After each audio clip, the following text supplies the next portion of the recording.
आपने कहा कि 403 सीटों पर पार्टी का संगठन खड़ा कर रहे हैं। बिल्कुल।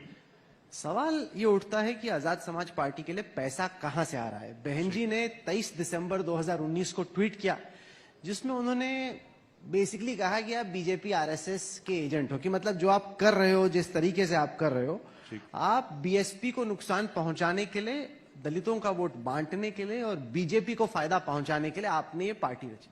ठीक, देखिए, मैं आपके तो याद है, आपने इंटरव्यू किया था, मैं मोदी जी के खिलाफ चुनाव लड़ने के लिए बनारस गया था और मैं चुनाव की तैयारी भी कर चुका था। हमने काशीराम साहब को हम नेता मानते हैं, वो कहते थे जो वोट देगा वो जो नोट देगा वो वोट भी देगा। तो हमने तमाम तरह से, मैंने तो अपने ट्विटर हैंडल से, फेसबुक हैंडल से एक अपना अकाउंट नंबर पार्टी का जारी किया कि भाई इस पे आप हमें मदद कर सकते हैं। आप तमाम पार्टियों का फंड उठा के देख लीजिए, हमारी पार्टी का फंड उठा के देख लीजिए, वो पता लग जाएगा कौन कितनी मदद कर रहा है। लेकिन हाँ, आदमी, एक चीज मैंने जो सीखी, आदमी भूखे पेट तो रह सकता राहुल भाई, अपमानित होकर नहीं रहता। हम यहाँ अपमानित हो रहे हैं, तो उस अपमान से इतनी उठ जाता कि भूखे पेट में अपने आंदोलन को चला रहे हैं। उन्होंने ये ट्वीट किया, तो उन्होंने उस दिन ये ट्वीट किया था, मैंने आंदोलन वो चुनाव इसलिए छोड़ा कि बहन जी ने कहा कि देखो चंद्रशेखर अगर वहां लड़ेंगे तो बीजेपी के कहीं से लड़ेंगे, इससे मोदी जी वहां जो है ना आसानी से जीत जाएंगे, वोट बांट लेंगे। ये तो उनको पता है कि चंद्रशेखर वोट बांट लेगा, ये बात वो भी जानती, लेकिन क्या उन्होंने इसको रोकने का प्रयास किया कभी?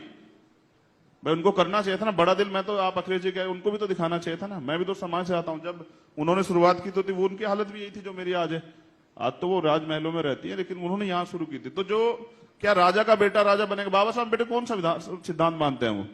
बाबा साहब ने कहा कि आज के बाद रानी का बेटा राजा नहीं बनेगा, जो मेहनत करेगा, संघर्ष करेगा, वोट तो से आप राजा चाहते हो कि बीएसपी की कमान वो आपको संभालनी है, दलित समाज की लीडरशिप की कमान आपको संभालनी? इतनी आसानी से नहीं मिलता है सर ताज, मेहनत करनी पड़ती है। मैं कमान संभालने की बात नहीं कर रहा हूं ना, मैं उनसे कह रहा हूं। मैंने कहा ना, मैं चरणों में तो किसी के नहीं पढ़ता हूं, मैं नहीं पढ़ता हूं, बिल्कुल अपने हक अधिकार को छीन के लेता हूं।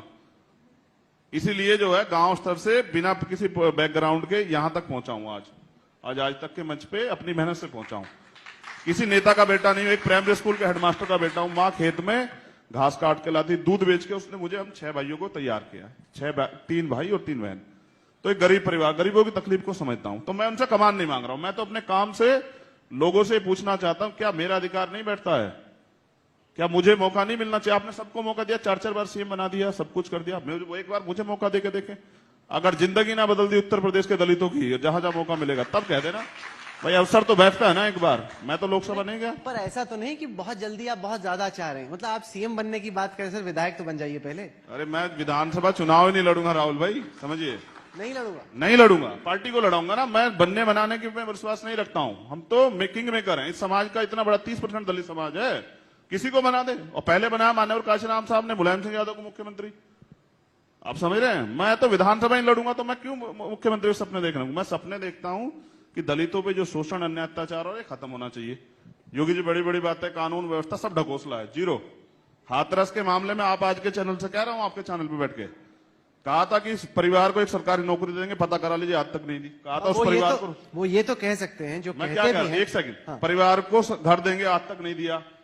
1 साल से ज्यादा का समय बीत गया, आज तक उस मामले में न्याय नहीं हुआ। ये ढकोसले और ये सब चीजें, योगी के नाम से कोई योगी नहीं हो जाता। पर जो दलित लड़की थी जिसके साथ दुष्कर्म हुआ, उनके अटैकर्स तो चारों के चारों अरेस्टेड हैं, जेल में। तो ये तो योगी जी कह सकते हैं ना कि दलित समाज पे जो हमला कर रहा है वो कहीं से भी आए, वो किसी भी जात से आए, हम उनके खिलाफ कार्रवाई करते हैं। ये तो हाथरस के सबको उन्होंने जलवाया था और डीएम जाके उन्हीं के इशारे पे धमका रहे थे। बिना पॉलिटिकल सपोर्ट के नहीं कह सकता डीएम को नौकरी करनी है, वहां सरकारें बदल जाती हैं।